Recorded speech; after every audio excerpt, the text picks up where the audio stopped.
individually, it was an opportunity to get back to two things that I hold dearly, which are competition and camaraderie. And that's what I get out of being around sports, and to be able to come back and do that here in a new type of role, where I'm using my law degree, but also involved in basketball on a much different level, was something I couldn't pass up, and we're thrilled to be. Welcome to Waking Up to Life with Rabbi Josh, a podcast built around conversations with members of our community who have found a bit of enlightenment in their life. While you may not find their stories life-changing, I think the conversation reveals how even small moments can change the way we see the world. So it's just an informal conversation, insights from Jewish tradition, and it may just change your life as well.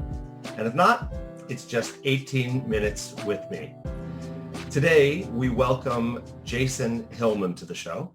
Jason is currently the basketball chief of staff for the Cleveland Cavaliers, as well as team counsel.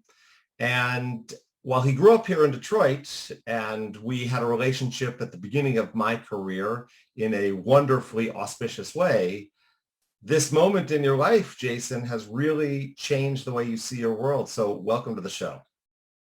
Thank you, Rabbi Josh. It's an honor to be with you. And it's interesting, when we first met, I think about 27 years ago, I was the professional broadcaster. You were the rabbi. We've sort of turned the tables a little bit. I'm not in the rabbinate yet. But you're the one broadcasting, so well done. I love that. I learned from the best, so it's exciting to have you here. It's great to be with you. Spend a few minutes talking about this decision you made to leave your hometown, to start a new adventure in your professional world with a growing family, and really what happened to change the way you see the world. It was a moment in time for me, frankly, and for us. I had long wanted to marry my broadcasting background, my sports background, with my, at that point, 4-year legal background. And we struck the jackpot. I mean, Dan Gilbert bought the Cavaliers in 2005, and shortly thereafter, I had this opportunity to come down and be general counsel with the Cavs. And for us, it was 2 hours and 45 minutes away from our hometown in Detroit, all that we had ever known, all that my wife Meredith had ever known. But again, it was 2 hours and 45 minutes away. And so we could go start this new life for us. Meredith was newly pregnant with now our 15-and-a-half-year-old Caitlin. And we were still able to sort of spread our wings, but at the same time be close enough to our home. Which is still Detroit, and all the community connections we have there. So it was perfect from that standpoint. And then for me individually, it was an opportunity to get back to two things that I hold dearly, which are competition and camaraderie. And that's what I get out of being around sports, and to be able to come back and do that here in a new type of role, where I'm using my law degree, but also involved in basketball on a much different level, was something I couldn't pass up, and we're thrilled to be here. So it's 16 years ago. You left home, you uprooted yourself with an adventure that really was a question mark, right? There was no guarantee of anything in the future. And yet it has transformed, I think, not only your life, but your entire family's life as you have grown into this new position. So what is it, if you could identify one or two things, have you learned in the job and in this transitional moment?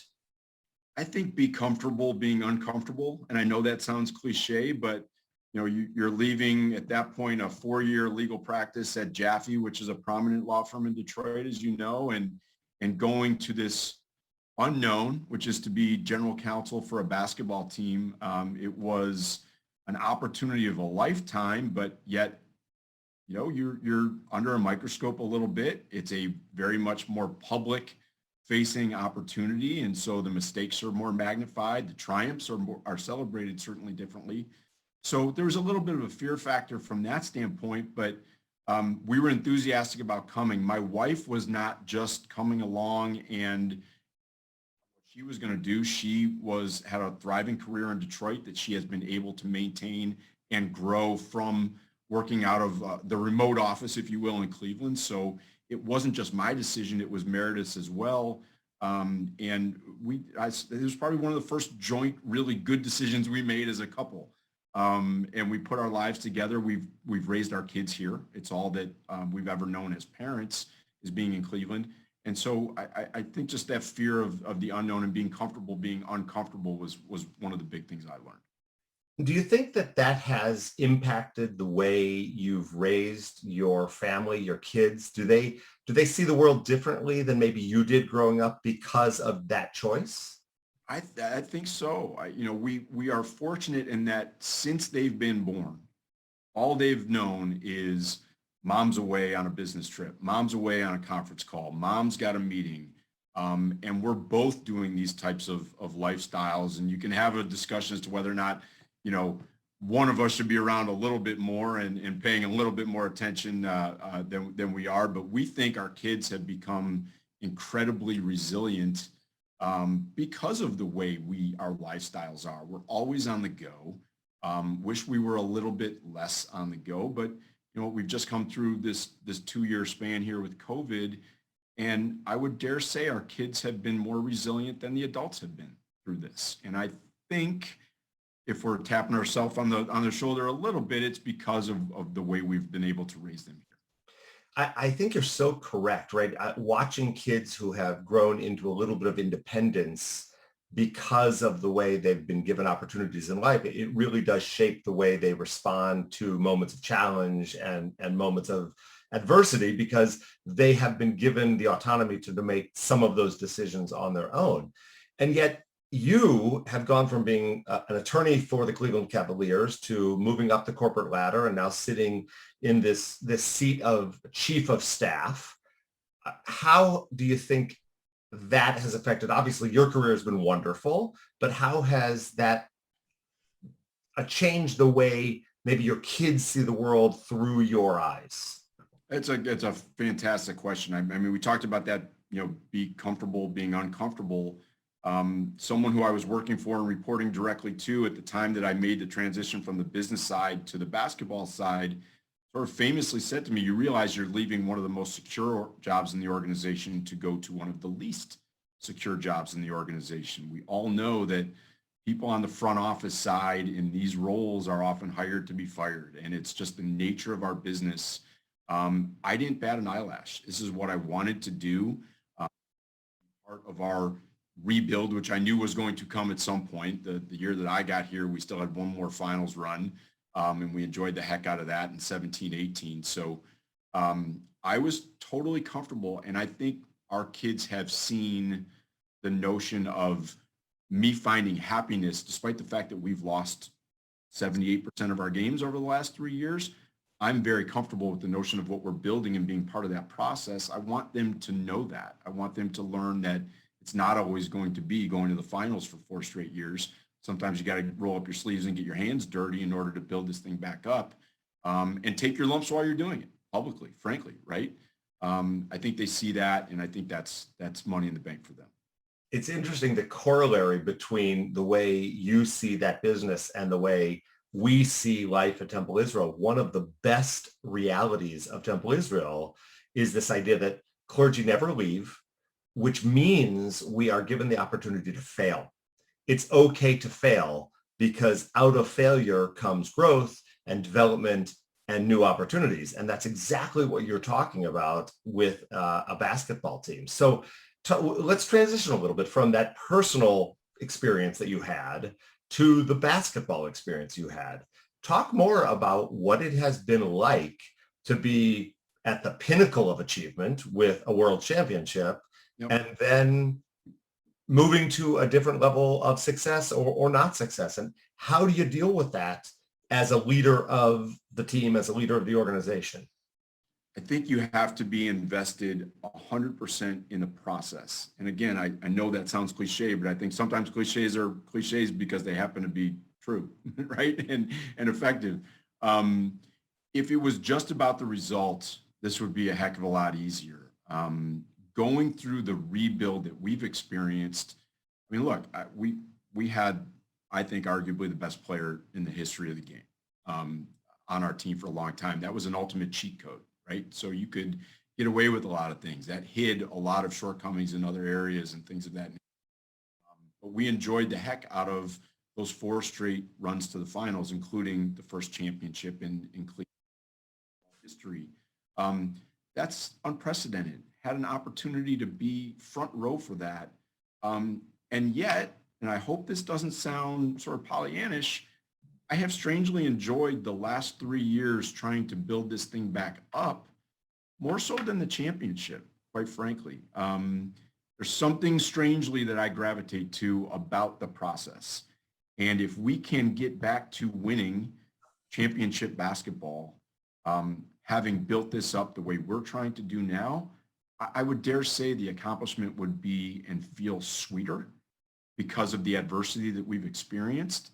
And that's what draws me to it. That's what I love coming to work every day. I mentioned competition and camaraderie. That I love being around this group. They're family to me.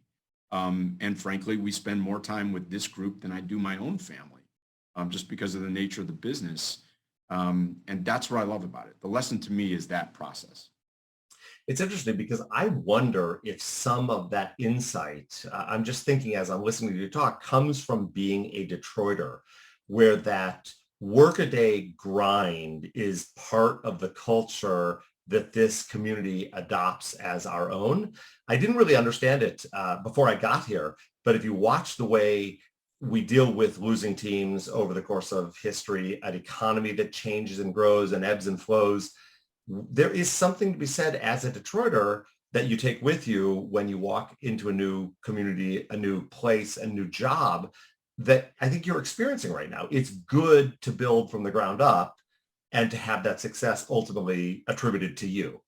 Absolutely. And I don't think it's because people in LA and New York don't work incredibly hard or Miami, Florida. I think part of it is because there's a source of pride about being in Detroit and cities like Cleveland, where frankly, until you've been there, maybe all you know is what you read nationally or hear on TV.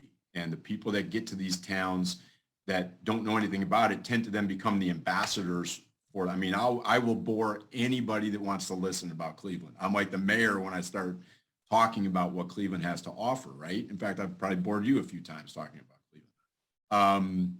So I think it's that civic pride that we have in Detroit, but I would also go back to what you guys do at Temple Israel. It's like, it's dealing with that adversity, right? So how are we going to repurpose high holiday services in light of COVID and turn it into what you turned it into, which was a beautiful opportunity, right? And so whether it's a basketball team or whether it's Temple clergy, or there is a Midwest pride of work, of getting something accomplished that I think is unique to anywhere in our country. And I think that because I'm the rabbi, I'll add just a nuance from Jewish tradition here. There's a beautiful phrase from Pirkei Avot, Lo alecha hamlacha ligmor, which means it's really not our job to finish the task, but we are also not allowed to give up, right? You have to continue striving for excellence. That's part of Jewish culture. It's part of the Detroit community. And you, luckily, have brought it also with you to this job in Cleveland. But I have to ask you, it would not be fair for me not to throw you under the bus here a little bit. Tigers or Indians?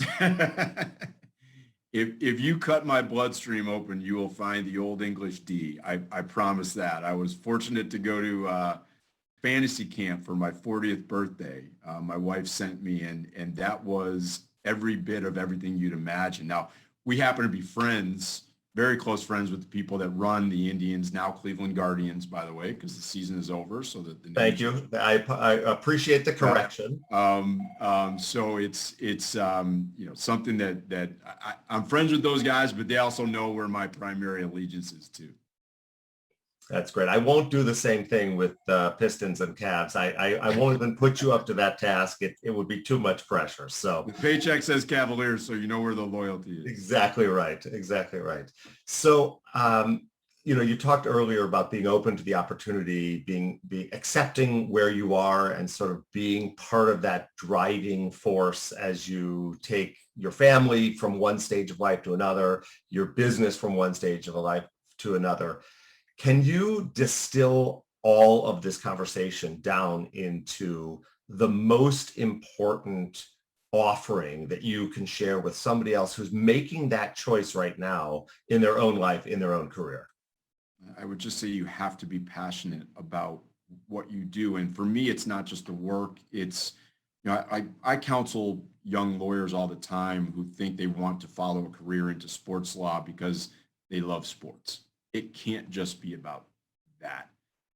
It has to be about what's unique to sports, right? For us, some of the lessons that we get, some of the lessons of adversity, some of the lessons. I'm a baseball player, I think, as you know, and so what does it say about me that I love a game that is built on failure, right? If you succeed 3 times out of 10, you're in the Hall of Fame, and that's something that I've always gravitated to. So some of the lessons from sports become transcendent for the rest of our lives. And that's what sort of I distill is take that which you are passionate about. For me, it's that being around sports, and go find something that you have a purpose for.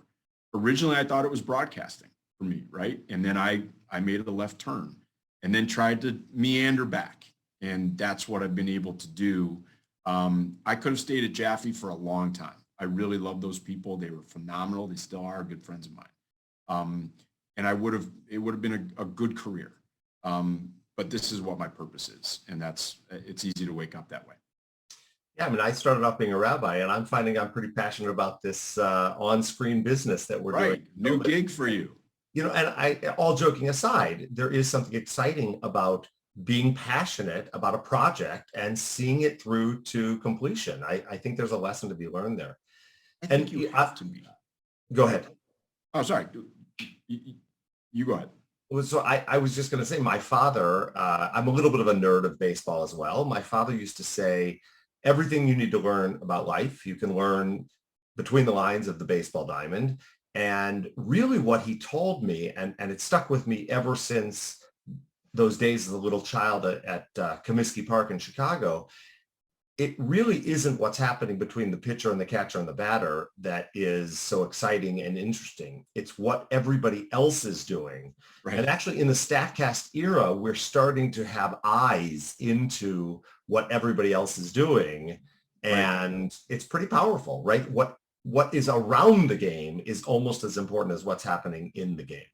No doubt. And having that high level of awareness to what those, whether it's baseball or whether it's your work environment, or whether it's being at Temple Israel, that is one of those keys to success too. So, always sort of having the ears and eyes open to what's around you.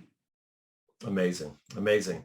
So we're nearing the end of the podcast. I often have asked my guests to share if there is a book or a television show that you have been watching recently in these months of kind of being semi-locked down and now getting back out in the world that has maybe helped you see the world differently or is piqued your interest. Is there something you're reading or watching right now? Well, I wouldn't say that it's life-changing other than comic relief, but I'm awaiting Curb Your Enthusiasm coming back, and between Succession and Billions, those are my guilty pleasures. In terms of the book, there's a book that I keep rereading over and over, and it's called The Power of Nice. And it's essentially a negotiation strategy book by a gentleman named Ron Shapiro, who was the longtime baseball agent for Cal Ripken, among others, Kirby Puckett, mainly a lot of players out of the Baltimore area. It's a fascinating strategy for how simple it is. It's called The Power of Nice for a reason, right? Which is you don't have to beat the other guy or girl up in order to have a successful negotiation, right? It's sort of this concept of a big win, small W, big W, small W, win-win. And knowing enough about what the other side wants out of a particular negotiation is valuable to you. Let them have it because it will serve you long-term. And that's something I try and live by. Incredibly powerful. It's such an important lesson, especially where we are right now in the United States. Absolutely. And in the world community. We need to start, this is actually my Rosh Hashanah sermon. We need to start listening again. We need to start Absolutely. Really hearing and learning. And we It has appreciated been- the baseball reference in that sermon. So thank you. Thank you. Thank you. It has been great to have you. I love having you as my friend. I sort of alluded to it early on, but we met in literally the first weeks of my career, and I consider myself lucky to have found you. I'm so proud of you, proud of where you've gone in your career. Thank you for being here. Well, thank you. That moment's crystallized for me as well, for good reasons. And I'm grateful for you and everything that you and everybody at Temple Israel do as well. So thank you, my friend. Phenomenal. Thank you all for watching another episode of Waking Up to Life, 18 Minutes with Rabbi Josh. I hope you found this meeting enlightening, and that you will join us for future episodes as we wake up to life.